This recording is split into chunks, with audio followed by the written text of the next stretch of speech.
پارتی کۆماری کوردستان سەرەتای دروستبوونی جیابوونەوەی لە حیزبی شیوعی عێراقی بوو.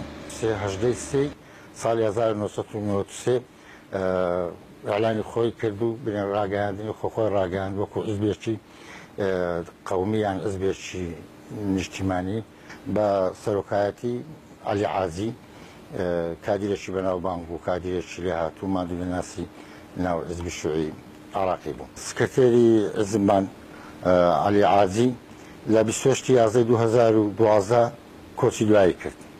ئێستا کە ئیشوکارەکانی سکرتێر ئەو داوەتنامە هاتبی وەکو سکرتێری حیزبەکان ئیتر هەردەبێ من بچم.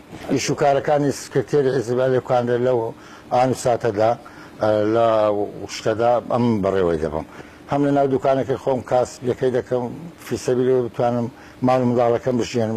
زیاتریش بابرێن خۆم هەندەدەم لەوەی بتوانم کاروباری حیزبەکەشم شەلە نەبیتن. پەیوەندیەکانی ژوامان کردووە کەوا برادەران ئەگە بتوانن سەردانمان بکەن و ئالوگۆڕ ڕائیە شتێکمان هەبیتن لەوەی شوێنێکمان هەبی پێوە دیاربین ئێرۆکارەمان تەرخان کردو لەوەی خەڵک بێ پەیوەندیمان پێوە کە ئەو دوکانە بەڵێ بە دۆکومنتەوە تەسمیری لایەنی پەیوەندیداریان کرد وەکو بەڕێن وەزارەتی ناوخۆ و پەرلەمان لەوەی کەوە مۆڵەتی یاسایی ئەو حیزبێ بدرێتن.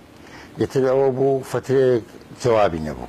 یەتر کە لە یاسای هەموو حیزبێکیشدایە 100 ڕۆژ دوای مۆڵەتەکە یاسای بە نەخێر بوونێتەوە کەواتە تۆ مجاز.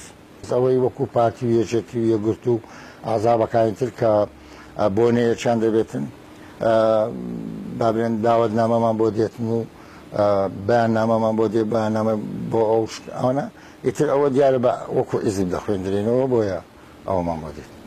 سەرۆکێرم بە هەڵبژاردن هاتووەتە سەر کورسی دەسەڵات تاوەکو ئێستا کەش هەڵبژاردنیشتی بۆ سەرۆکی هەرێم نەکراوە. ئەمە وەکو پرۆسە دیموکراسیەکەی وەکو ئەوەی کەوا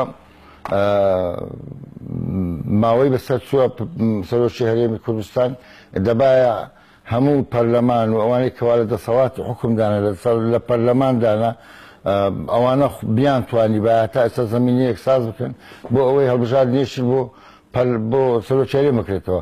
ئەگەر زەمینە سازیشیان بۆ نەکرا بیان توانی بە لە پەرلەمان